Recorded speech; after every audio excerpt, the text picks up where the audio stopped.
Hey, howdy, y'all. Welcome to my stream. I promised you a stream about why you should never talk to the police without a lawyer.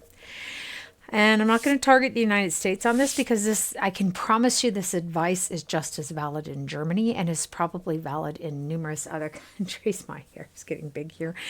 In America, however, I'm going to focus on America because I am an American. In America, they read you your Miranda rights and they tell you anything you say can and will be held against you in a court of law. Now, you should stop and think about what that means. The job of the police is to neutrally collect all information related to a crime, to lay that in front of the state's attorney, and he's supposed to decide who's going to be prosecuted. However, the reality of it is that that's not really the way that it works. I'm sure it does work that way in some cases. And the first thing I want to say is also police officers are not inherently corrupt or bad people. I have a cousin who has a son who's a police officer, by the way. Some of these people are trying to do a difficult job under excessively difficult conditions. I would blame them, however, for starting this mentality, creating this mentality, not as individuals, but the police in general, of starting this mentality of them against us, that we are somehow the enemy, that they treat us like we are automatically like we're criminals. Well, everybody breaks the law at some point. Is that your definition of an actual criminal? I jaywalked once when I was 14 years old, so I'm a criminal. So, okay, that said, I'm going to give you a hypothetical situation, and I'm going to give you two real life situations from my own personal experience. Okay. Let's start with your hypothetical situation because it will lead into at least one of my examples. Let's say that Saturday morning, you go to the liquor store, pick yourself up a couple beers, and you drive home. The beers are unopened. You just go to the liquor store, pick yourself up a couple beers, you drive home.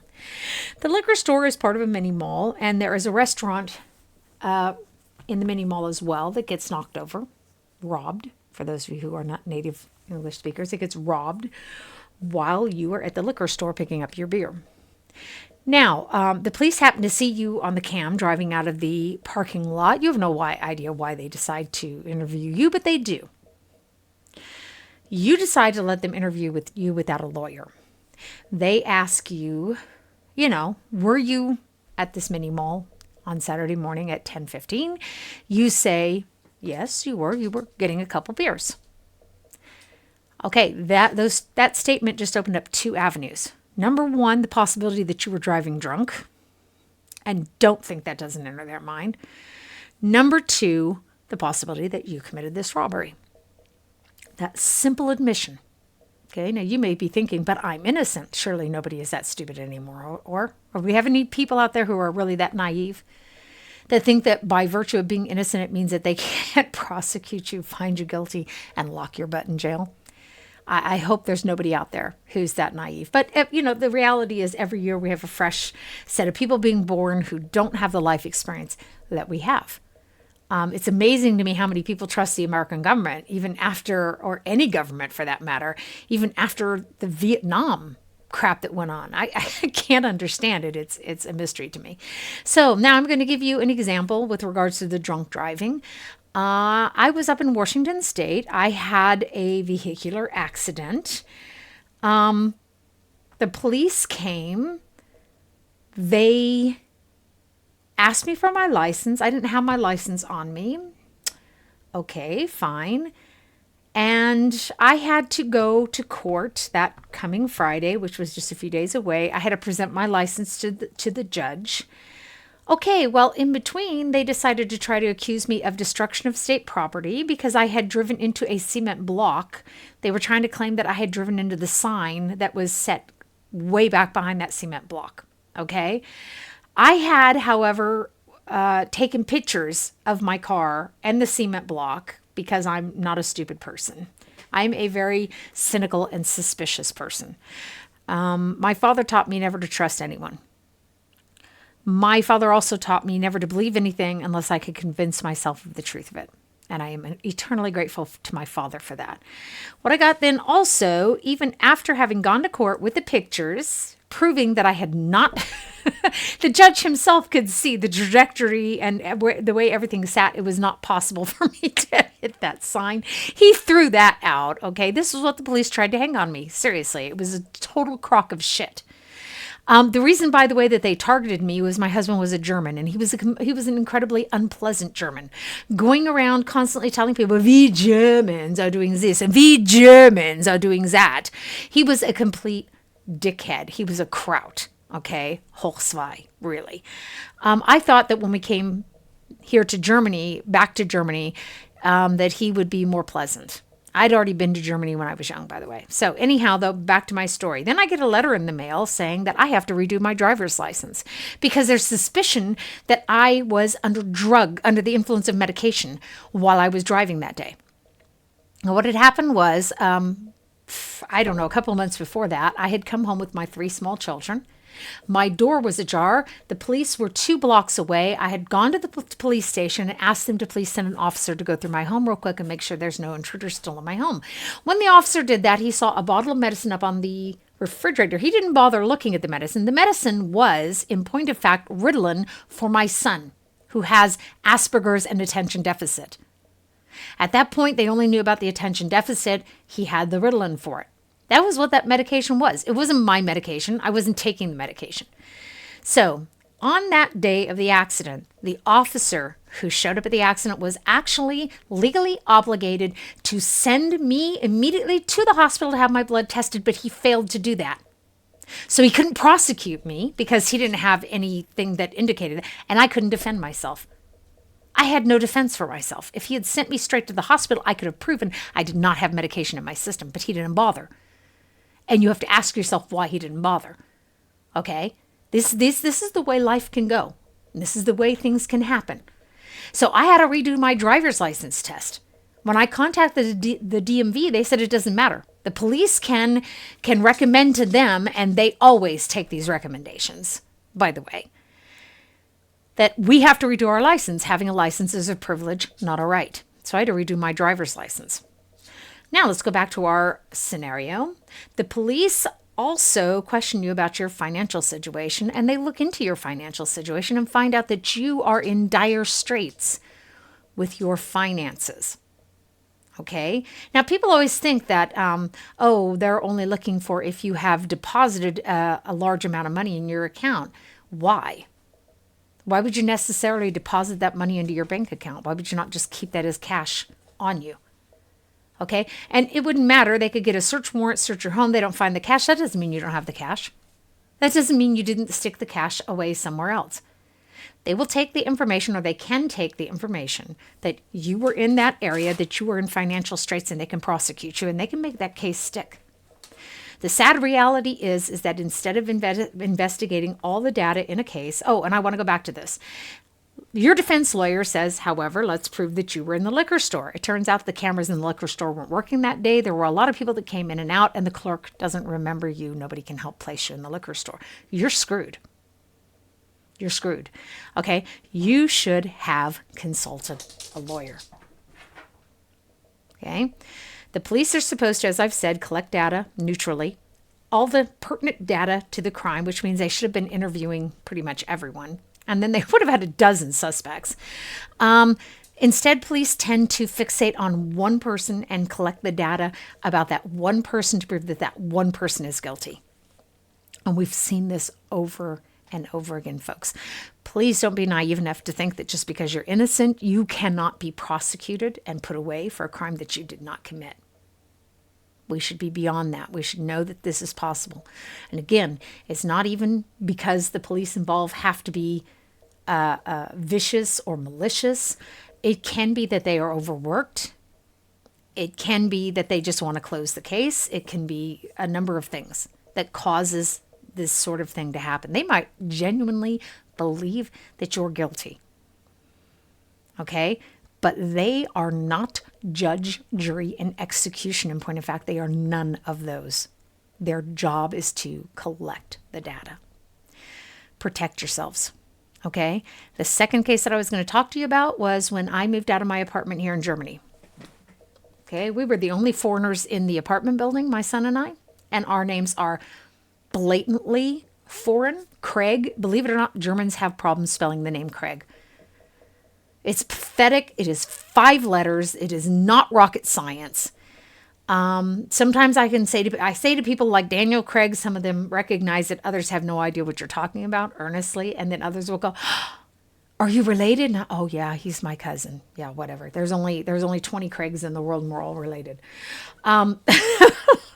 Whatever. So what happened was that weekend we were moving. It happened to be the hottest weekend of the year. We didn't choose that. The delivery came on Saturday morning from the postman. He said, can you take this for Mr. So-and-so? And I said, sure, not a problem. He said, shall I write a card and leave it in his post box? I said, yeah. And then I said, you know what? Don't bother. I'll just put it in front of his door. Hat sich gefressen. Okay. That's what I did. I took the package. I put it in front of his door. I didn't know what was in the package. It was in the original packing, but I didn't look at it because it's not mine.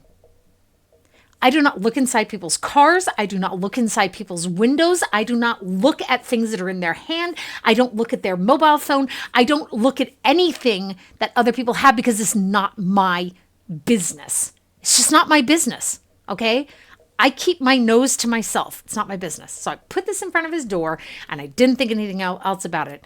Sunday afternoon, I brought my friends back to their car before I was going to turn in the truck that I had rented.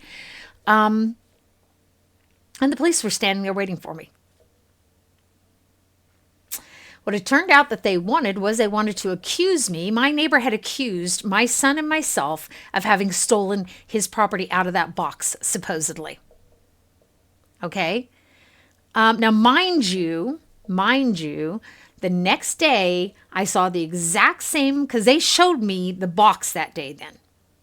I saw that exact same thing sitting right out behind our little garage on that property.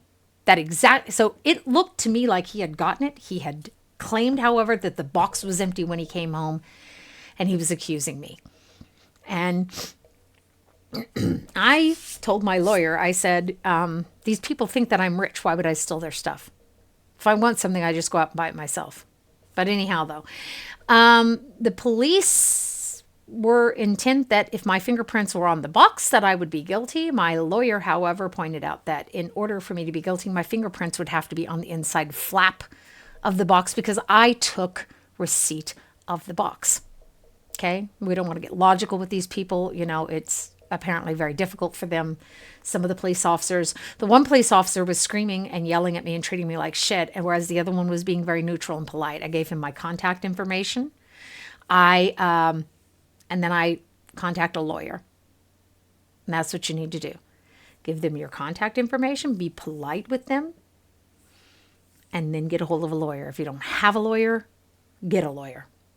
Here in Germany, you don't have a lawyer for all your business. You have a lawyer that specializes in this, and a lawyer that specializes in that, and a lawyer that specializes in that. I have a family law lawyer because I've had to sue the Familienkasse here twice now because of them dicking me around with the Kindergeld that I'm supposed to get. I have a lawyer for traffic violations. That is another story I want to tell you. There was a guy in the West who was in a fancy suit and a fancy expensive car out in the middle of the country in one of our small villages, he was just stopping in the middle of the road, blocking the traffic, okay? Okay, so we got into the village. He finally signaled to turn left, and as he started to turn left, I just went around him. And then he started honking his horn, and he started going fucking ballistic. And I just turned around to him, and I went like this, and I did. I just gave him the fucking finger, you know? Fuck you, buddy. What's your problem? And I drove off. Then he drove after me, and he drove in front of me and smashed on his brakes, okay? I just drove around him, and he hit the gas. Okay, so when I came back over, I assumed I hit something on that country road. Turns out I clipped his car. This is how insane this person was, okay? And I'll be 100% honest with you. He has no right to stop in the middle of the road constantly. He has no right to block the fucking traffic. And he has no right to go ape shit crazy when I just simply drive around him and go on with my business. This is how insanely aggressive many Germans are. This has been my experience for 23 years. It didn't used to be this way in the East, but the West Germans are just keep coming over here, and the influence keeps coming over here, and it is getting really stupid. I don't even like to drive. I haven't driven for years now. I don't like to drive anymore because these people are so freaking aggressive. It's unbelievable. Okay, so this guy chased me for 16 kilometers, and I'm not even kidding you. My daughter and my boyfriend were with me in the car. I only lost him because I let him get right up on my ass, and then I turned off suddenly, and he wasn't expecting it. So, circled back around, came back out into the country. We were at Ludwigshafen at that point, came back around out to Grünstadt, and the police were waiting for me. Now, I was in my grubby work clothes. I was moving. We were getting everything packed up from the Rhineland-Palatinate for me to move to Saxony that day. This guy had then decided that it might be a good idea to go to the police. Okay, so he showed up there, I don't even know how long afterward, telling them he was looking for a parking space. And then he changed his mind, and when he was driving out of the village, I just drove in front of him and hit his car. So, who do you think the German police believe? A foreigner, okay, in her old used car, in her used clothes, with an East German sitting beside her, or some fancied up West German in a suit with an expensive car. At that point, I gave them my contact information in Saxony, and I came back home to Saxony, which was my new home at that point. I got myself a lawyer, and my lawyer took care of that. My lawyer took my statement down. That was compared to this guy's statement, okay? And it was decided that whatever damage had been done to his car was his own fault, and he had to take care of himself. Now, here in Germany, you are perfectly welcome to file a complaint against me if I go like this to you. Does you feel insulted? Grown human beings can go to the police here and file charges against you for insulting them. Okay, the concept of sticks and stones does not exist in German society. He could have done that. That would have been open to him. He chose, however, to chase me down on the interstate, to try to force me to stop my car and to chase me down. This is utterly illegal. Now, had I spoken with the police on that day in Grünstadt, they would have been markedly biased against me. It showed anyhow. They didn't even ask me what my occupation was that day. They had to call me back later to ask me what my occupation was because they just assumed I didn't have an occupation. This is the incredible, stinking, sucky bias that you have to deal with in this country. Okay, that I have had to deal with for 23 years. So, again, do not speak to the police without a lawyer. Don't do it. That's my advice to you. You can take it, you can ignore it, make your own life experience, learn from someone else's. That is entirely up to you. So, next we're going to game. We're going to continue playing Sovereign Syndicate, have a little bit of fun here, and I will see you then. Y'all take care. Find the stop button.